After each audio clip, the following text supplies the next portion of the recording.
Let's harvest some mullein. So everything you see here is mullein in various phases of its life cycle. All the tall, dark colored ones, that's all dead mullein. All these guys right here that are a little bit tan in color, those are second year mullein that has actually died out for the winter. We're in late fall here in Colorado, and those have already hit their full life cycle.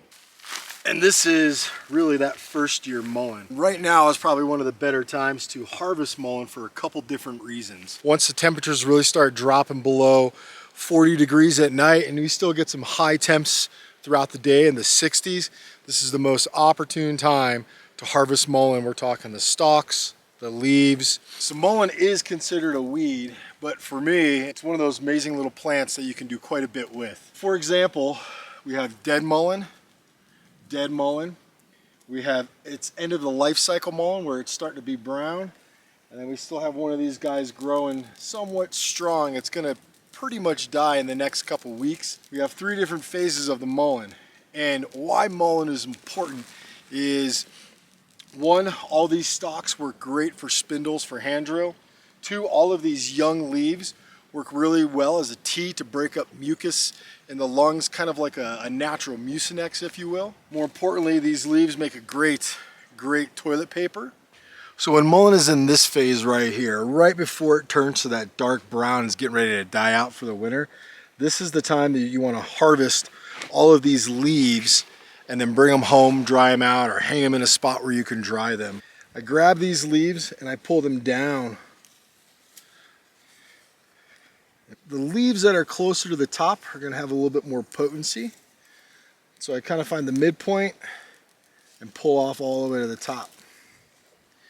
Now this guy is already flowered and seeded, so it's already done its process of, kind of giving back to the environment.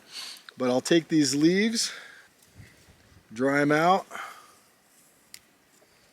and I'll have a good little tea come wintertime if I get any sort of mucusy congestion. Now to harvest this stalk, you can do it. It's not too difficult.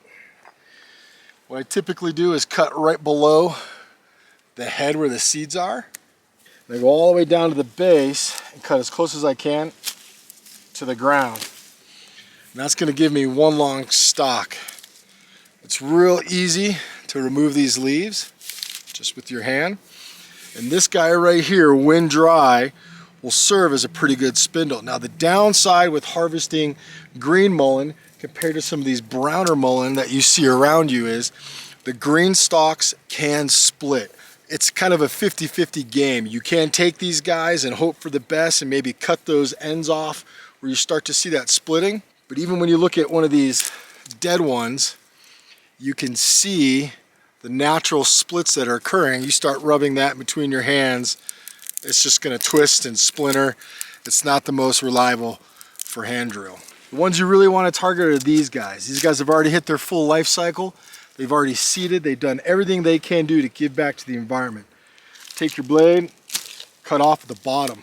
Take your hand and just the whole way through. Now you will have some little teeth on there. They're not necessarily thorns or anything, but they can be a little bit sharp. And I take my blade and I cut. This right here is already dry. It's naturally dried in the environment. This is your best bet for a spindle. Just go against the grain. You'll pop all those little teeth off. That's where all the leaves connected. I'm not using my blade to cut. Just using my 90-degree spine to pop those little teeth off. We've got a great little spindle for hand drill.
You might be thinking, well, these are pipe straight.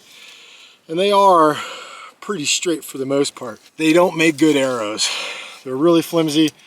More importantly, if you look right in the middle,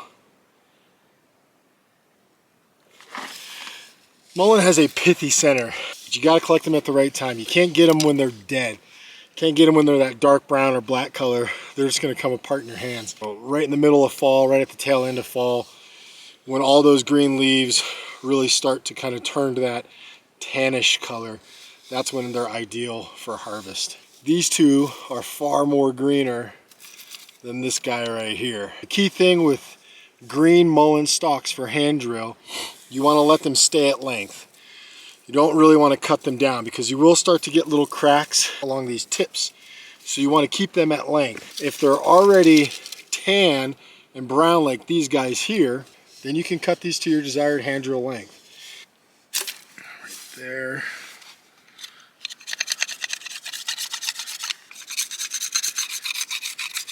Once you've got them cut to size, just take that tip, the end that you're going to wind up spinning, and you're going to just kind of round it out. So let's take one of our new pieces of mullein and spin a hand drill.